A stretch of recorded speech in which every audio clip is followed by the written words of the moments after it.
Check, please. Hey, welcome back to Everything Money. President Biden tweeted, Paul, that Ford's doing great. Ford is investing $11 billion to build electronic vehicles, creating 11,000 jobs.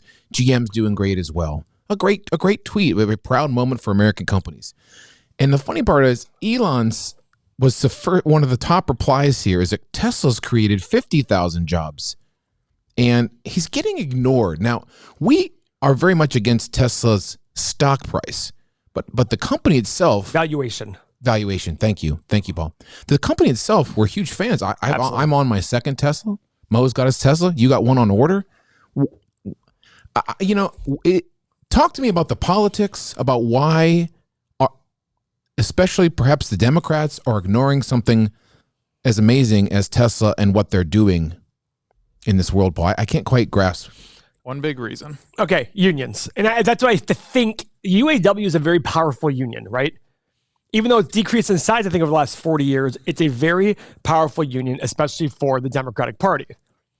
Ford and GM are longstanding companies that have been very active with the UAW for a century, right? Or I don't know how long the UAW has been active, but it didn't surprise me that the second you sent the who sent it? Was it Tim? Mm-hmm. Yeah, it was Tim. The second he saw it, I was like, yeah, it's unions. That's what I thought. Now, am I right? I don't know, but at the end of the day, who's a big contributor to President Biden or any politician? It's going to be the unions. And so is he going to go promote Tesla? Even though Tesla employs 50,000 people that are brand new jobs that didn't exist before, and they change. I mean, I would literally say that Tesla is the one that made electric vehicles. Yes. Put them on the map. Yeah. So I look at this saying, okay, it makes perfect sense to me that that's why Biden did that. Do I like it? I don't know, but to me, it goes to show the power that unions have and not to the positive. So here we have a car company. There's 390,000 active members in that union and 600,000 retired members in the union, founded in 1935. So almost a century old. Tell me about what the unions you were going to say.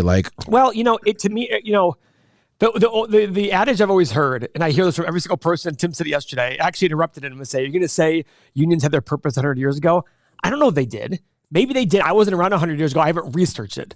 I do know that Henry Ford wanted to pay his employees enough that they could afford his own Ford car. And that was revolutionary for the time. But I think he did that before the unions existed or very early on where they weren't even asking for those wages. And I don't know the facts on this one. We're going off the cuff here. But I just look at it from a logical standpoint. I used to work in Toledo at a car dealership, and there were Chrysler employees who'd come in making $120,000 a year. You know what their jobs were? Go on. Custodian. Mm-hmm. And I look at that saying, wait, a custodian pushing a broom making $100,000 to $120,000 a year. Now you've got some blowback on this before. I get blowback on everything. The concept is that people in these unions certainly feel that their representatives are fighting for them against the man. The vast majority do. Yeah, they do. The vast majority do. And I get that. They also have their detriments, though. I've heard stories. I had a friend who was an electrician, and he could not, there was a person, for whatever reason, turning the light switches on was not the electrician's job. I know exactly what you're talking about. And they had to go in on a Saturday. This person got paid to go in, turn the light switches on, wait there until the day was over, turn the light switches off. So, you look at things.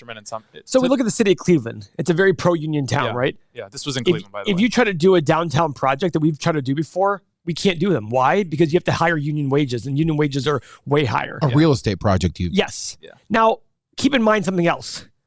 I'm not anti-labor. I love what's going on right now for all employees. Is it frustrating us upstairs? Absolutely it is. But you know why I like it? It's free markets. Right now, the free market. Now, granted, can you make the argument that the government giving checks out there increase wage? Sure, but those checks are done, right? So free markets are now driving demand for employees is way higher than supply. So what happens to the wages? They go up. I don't complain. It hurts a lot of small businesses, but I don't complain. Like, that's free markets. Just like in 08 and 09, I had my free pickings at every single construction worker I wanted because they had no jobs. I was like, great. And the pendulum swings. I went from one time being able to get anybody I wanted for dirt cheap, and now it's impossible to get good construction guys that are cheap, right? I just had An 825 square foot addition on my house quoted. Somebody quoted me $440,000. I just got a quote on addition too, Paul. It was a 40 by 50 building. Yep. About 20-foot ceilings for a basketball hoop. $200K. Yeah. Actually lower than I thought it would be. Really? I thought so too. Yeah, I thought you were going to tell me 300 for a pole building. I know it's a pole, but No it's a pole plumbing. building. So, but guess what? I'm not one of those guys who's like, F this. No, it's just the market's working their way out. I'm fine with that. But what you have in the unions, and nobody can argue with me on this one. And if you argue with me on this one, you just don't care about facts. There's a protection for a job even when things are going poorly. When you're performing poorly, there's still a lot more protections for you. There was always a joke we said in Toledo. Don't buy a car that was built on a Friday. We literally would people would come to us, and this didn't happen only once. It happened several times. There's a rattling in my car. You open the door, they took it apart, beer cans inside. This was the same thing in this new Boeing documentary on Netflix, how when they started cutting corners, I don't know about unions, but this is true. They were finding tools and parts inside of planes because... Hey, I'd rather have a tool and a part inside a plane than a beer can inside the car. You know, my wife comes from an education background. She taught for 15 years. And if you're out there and you have children in schools, you certainly know that there are teachers, of course, I guess there are people in unions in every place that probably don't deserve their job due to their performance. So that to me that's the interesting part. If you think you're a hard worker, you should be anti-union. Yeah. And the funny part is, every single person I ask out there, are you a hard worker? Absolutely. Then why are you pro-union? Because unions are trying to equalize the playing field. You're a hard worker. This person's lazy. They're going to treat you the same. So if you really, truly are a hard worker, you should want free markets. If you're truly the person who's going to do the best job, go above and beyond, like every single person watching here, you should hate unions. But it's exactly the opposite. You know why? Because naturally, most of the people are happy they get away with a lot more. Accountability is the worst. Accountability is the enemy of laziness. So when you take away accountability, you're promoting laziness and you're not promoting hard work. So if you really truly believe you're a great employee the market should determine your wage, you should hate unions. You should absolutely hate any sort of organized labor. I think a perfect example of this is the Major League Baseball umpire union. So when you if you sign a contract to become a Major League Baseball umpire, you are there. You cannot be fired. You're there until you die or retire. This is Joe West. Joe West. Exactly. Very famous umpire. Old that has umpire. Made... And these guys can be fat and out of shape, and they can't run, and you guys are umpiring professional baseball, but you're there because the union holds you there. And by the way, that's not even for it's for everything. That's the whole point. It's like, I remember watching... exactly. It's for everything, but I think that's a very good one that everybody can grasp. Of course. But I just I always laugh whenever I hear people say like, oh, I'm pro-union. I'm like, oh, so are you a hard worker? Well, yeah, I'm the best worker out there. Well, then why are you pro-union? They're supporting the lazy people who make you look like the exact same. I mean, you're not showing your value if somebody is lazier than you, why do you want them protected? Every single person out there says, I'm the hardest one. I always tell people, I'd love to go in a room of 100 people, everybody put your head down. Hey, raise your hand if you're the hardest working person at your job. I guarantee 95% of people would raise their hand. Then why would you want the people who aren't doing a good job protected? Because that's the whole point. The whole point of a union is going to protect, they say they protect everybody. They don't protect everybody. I always tell people, be indispensable at your job. If you're indispensable at your job, you're not getting fired. How many salespeople do you know are number one salespeople who get fired? Yeah, you're right. And sales is literally the most democratic sports and sales. Yeah. They're the most democratic way. Are you performing or not? If you're not performing, you're out. You have mentioned in the past that Tesla's bottom line will most likely... They'll get a union at some point and their bottom line will hurt. They'll have to charge more. And guess what? You'll complain and go, why are these cars going more? Well, you want a janitor to make $120,000 a year. That was 18 years ago, by the way. Tesla's been very against unions. They went through a big UAW Tesla. Well, Elon's a very libertarian guy. Because the Tesla employees did try to unionize. I think it was in 2021. Actually, this is a good question. I think it was 2000. Average wage of Tesla factory worker. Let's see what it is. Tesla pays more per year on average than Ford? Hey, are you sure that's for the Ford? It's factory? That's what it said, factory. Wow, okay. So, hey, UAW, sick work for your employees. Come on. Listen, I hate to break it to you. Either way, it was going to work out as an argument in my favor. Either the Ford workers make more, that's why your cars cost more, or the Ford worker makes less.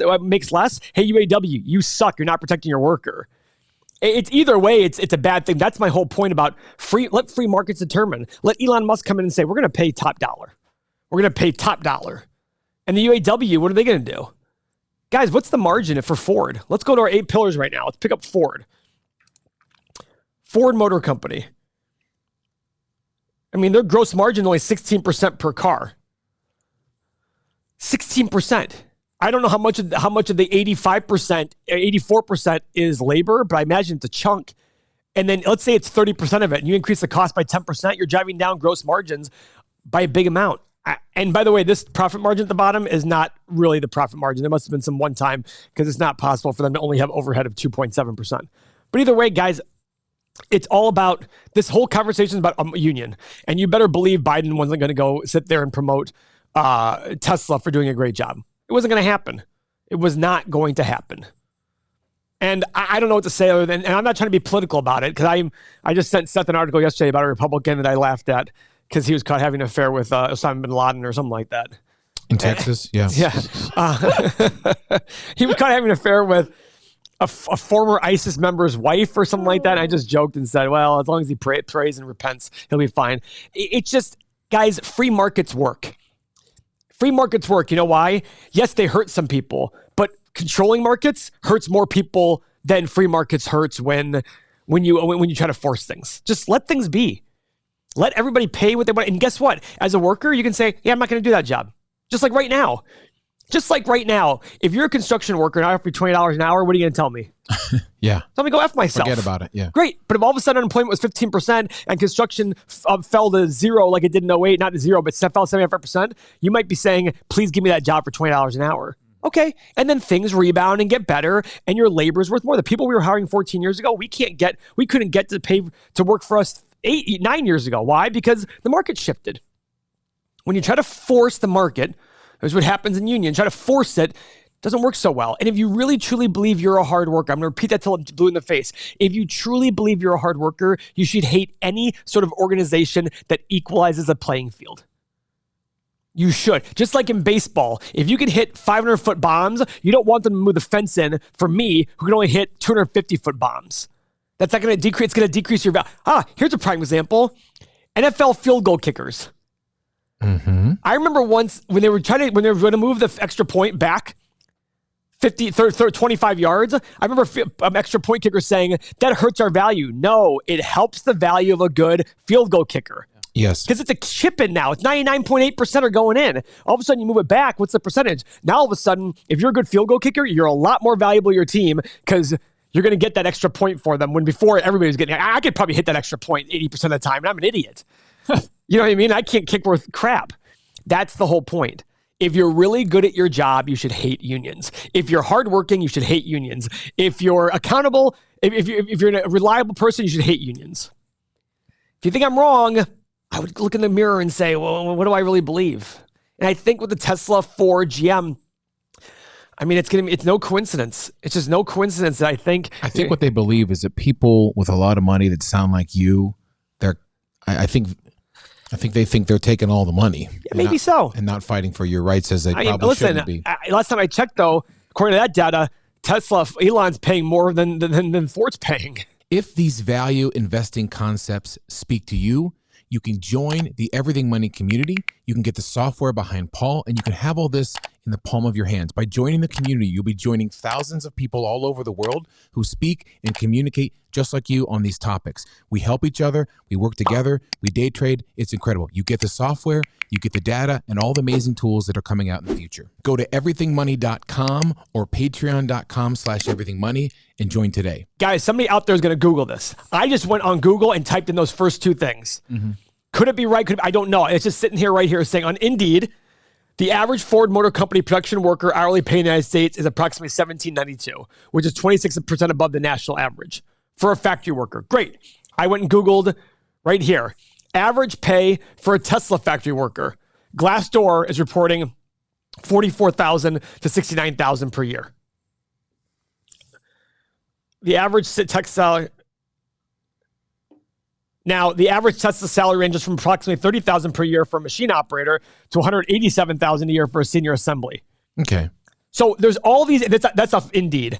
There's all of these different things. The whole point I'm trying to make is if it's higher, well, then free markets are working. If it's lower, if it's higher than Ford and GM, free markets are working and generosity is working by Elon and the UAW sucks. If it's lower, you're paying more for a Ford car than you could be paying because if they just allowed the market to work itself out, labor costs would be lower. Either way, I go back to let markets just go where they're going to go. And you see where markets are going right now. I mean, we have all of these massive companies, Costco, Target, Walmart, they're paying well above this glorified $15 an hour range because markets are just going where they go. Yeah. Warren Buffett, when he was getting flack years ago, he was like, listen, our minimum wage, we only pay like 8% or 7% of our employees are making the minimum wage. The rest are making more than that. Now, to me, I'd attack Warren Buffett saying, hey, wait, if you really believe this agenda that you say you believe, nobody should be making minimum wage. Nobody in your company should be making minimum wage. Hell, pay 1 penny above minimum wage. That way you can say none of our people make it. Mm-hmm. It's just, I believe in free markets. Don't take money out of somebody's pocket who's willing to work for less. But we want to protect employees. Well, to me, protecting employees is giving them jobs in companies that are so profitable that the owners never sit there and say, you know what, F it, I'm done. Yeah. And you think that's not going to happen? Look at California. Nobody thought companies would leave California. Nobody thought you. I doubted you on this concept. You talk about the concept of Atlas Shrugged and how at some point when it's not profitable enough for richer people, they're just going to say, you know what, screw it, I'm done with this. And then you're right. We started seeing this. I mean, well, we started seeing people leaving California saying, wait, 13.5%, now you want to make it 16% taxes? I'm out. Cost of living is too high? I'm out. Guys, these things do drive. Listen, if you think for a second that, California lost the most people, I think. It was something like 10 states lost over 100,000 people. Ohio was one of them. But California, nobody ever thought people were leaving California. Yeah. People left California. Yeah. And that's beautiful weather. The cost of living, and the taxes. At some point, Oracle left California. It was Oracle, Tesla. All these massive, big. And by the way, where are they going? Texas. They're all going to Texas. No income tax. Yes, and that's what I argue with Ohio. Even though Ohio's done a great job of lowering its highest income bracket, at some point, it's not desirable weather in Ohio. You have to give us a competitive advantage somehow. Give a reason to stay. Give people of Ohio, the companies of Ohio, a reason to stay. Maybe it's everything money in Akron. Listen, if you think for a second that we don't get profitable enough where I move everything out of Ohio at some point, 100% you're wrong. At some point, I would. Pack your bags. Paul knows this. I told all of our family stuff, we barely have, there's nothing left in Ohio except for my home address. Everything we've moved out of the state. So let me do the math. By the way, this went from a union thing, but this is all part of the cost. Let's say our business makes $1 million a year. 5% income tax, $50,000 extra. Okay, I ain't moving for that. Yep. Okay, let's say we're fortunate. We make $1 billion a year. 5% income tax, $50 million a year. See ya. Adios. Now you might sit there and say, Paul, come on, $1 billion a year. Yeah, but guys, at some point, I'm not going to spend $50 million a year if I make $1 billion a year. No. And there will be a time, and if my numbers work out, there will be a time I'm making over $1 billion a year. It might take 30 or 40, 50 years, but you better believe I'll tell my nieces and any heirs, guys, get the heck out of Ohio. Go to a state with no income tax. Why would I ever? And by the way, every employee of mine, I'm going to pay for your relocation, and I'm going to give you a raise for that. All day long, they would do it. I see. At some point, you got to sit there and look at the numbers. And I love it when people tell me all these companies are leaving Ohio. Well, yeah, there's a reason. there's a reason. There's a major reason. And listen, you call me greedy. To me, it's greedier to say to me, you owe us this $50 million. I need this money. This is my money. Same with the UAW. The UAW is charging their fees. They're still charging their fees. I don't know the exact fees and how it works, but how are they not greedy? If you really believe in the worker, just have one person negotiating. I don't know. I'm trying to make it very simple, and I'm sure it's not that simple, but I look at it going, come on. At some point, you got to sit there and say, if you believe in you're a hard worker, then why would you ever want to do this? If I'm a profitable company, why would I ever want to be at a place that charges me more than someplace else? And Texas is doing a great job. In Florida, they're like, yeah, no income tax here. Now, do they make up the money in other ways? Of course they do. Of course. there'll be other things that are, but Texas is not expensive to live. Of course, like when you go in Florida, because I lived in Florida for 3 years. When you go and renew your license plate here, what is it? $160? Something like that. There, it's like $700. It's wow. That's where they get you. They're gonna. I mean, but still, the majority of you're going like me and you. We're gonna come out on top of that. Yeah, and guess what? You might sit there and hate that, but if we're the ones creating the jobs, don't you want that? Yeah. I think you'd want that. Don't you want us spending in your state? So Seth brought up something called Atlas Shrugged. Atlas Shrugged is a book by Ayn Rand, who's a very strict libertarian. And keep in mind, guys, it's a fictional story, and she can make it sound any way she wants. But in the middle, there's a section where Dagny Taggart pulls up, is on a train, and gets this hobo to come on. And he's explaining the whole story behind the car company that went under. And it was the whole John Galt. Who is John Galt? He was explaining who John Galt is because she said, "Who is John Galt?" And the guy laughed and said, "Oh, I know all about that." And he explained this. And the story is beautiful because it explains that story the hobo tells is explaining how we wanted to equalize the playing field, but all of a sudden you find yourself rooting against other people to have bad things happen to them, to die quickly so that it costs them. The bottom line is, it is fictional, but think about it rationally from your perspective. Everybody out there who says, I'm all about everyone, but when it comes to actual individual choices, it's like, wait a second, what happened to me? Okay, well, why is it selfish to think about yourself? Because we're thinking about ourselves? Well, unfortunately, everybody thinks about themselves. There's really no altruists out there. Like, really, I mean, who's out there really saying, and for everybody who says they don't think about themselves, show me on your tax return how you paid more in taxes and show me where you didn't take any deductions. Of course you did. Isn't that selfish? Yeah, I think, selfish sounds selfish and self-interested sounds proactive, I think, I never heard of that. I've never thought about that one. Yeah, so. But I look at the UAW, same thing. Guys, I know that, and Biden's sitting there promoting himself when he talks about the car companies. Why? Because the UAW writes big checks every year for Biden. How is that not selfish? Where's the self-interest there? I see. There's self-interest there. Yeah. Right? Good old Trump makes clothing in Mexico and says, F Mexico, we're going to put a ball up. It's like, well, Trumpy, you're making clothes in Mexico, bro, and you're selling them to make profit. So do you really want to put that wall up? Actually, he probably does. He wants to keep the cheap labor in Mexico. Exactly. You're right. And that's self-interest right there. I mean, it's true. Oh, right? My gosh. Yes. Yeah. He wants to keep the wall up to keep all those Mexicans down there so they have the cheap labor. Uh-huh. I don't know. We got into a more political thing, and I know there's going to be 1,000 people there who disagree with me. And ironically, I think there's going to be 10,000 people who watch it and go, yeah, this guy makes sense. Just think about it logically. Just think about how you would react. If you try to tell me that you would act for the greater good of everybody, I call BS. You know why? Because you have 2 good kidneys. Give your good kidney to somebody who needs it, and then I will listen to you. Somebody you don't know. Somebody you don't know. Put yourself on a donor list. I have a good kidney here. I have 2 good kidneys. Here's one for everybody. Oh, that's different. No, it's not. I'm not doing that, Paul. Not either. Yeah, Paul. Not if you needed a kidney, I'd be like, And vice versa. FYI, I can't donate because of I lived in England for over 6 months in the early 80s. So mad cow disease. Wow, good for you. Yeah, that's a great finisher. So that is our take. I understand Elon's plight, and that was a really funny response he had, and it's true. And so keep following, keep watching videos. If you like this content, you can argue with Paul in the comments below. We certainly, if you're pro-union. Well, you're not going to argue with me because I'm not going to respond. If you're pro-union, you're probably not going to like this. But Paul, you're definitely opening up my eyes. As the son of a strict union worker for my mother's entire life, I was definitely ingrained with the exact opposite of everything you just said. So yeah, that's the thing. Go with listen.